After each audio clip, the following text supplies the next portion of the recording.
ఎన్నికల ప్రచార సమయంలో అందరూ అడుగుతుంది 30 పడకల కమ్యూనిటీ హెల్త్ సెంటర్ని దాదాపు 100 బెడెడ్ ఏరియా హాస్పిటల్గా అభివృద్ధి చేయాలని అందరూ కోరిన మీదట ఈ రోజున 34 కోట్ల అంచనా వ్యయంతో నిర్మాణ పనులకు నేడు శంకుస్థాపన చేయడం జరిగింది. అదేవిధంగా 2 కొత్త బ్లాకులు మరియు OP ward, mortuary ward, dialysis మరియు బ్లడ్ బ్యాంక్ ఆధునాతన మెషిన్లు అందుబాటులోకి రావడం జరుగుతుంది.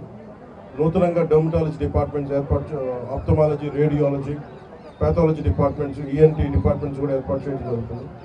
దీని ద్వారా పిఠాపురం ప్రజలకే, నియోజకవర్గం ప్రజలకే కాకుండా ఇక్కడున్న 3 లక్షల ప్రజలకే కాకుండా చుట్టుపక్కల 6 మండలాల ప్రజలకు కూడా చాలా మెరుగైన ఉచిత వైద్యం అందించడం జరుగుతుంది.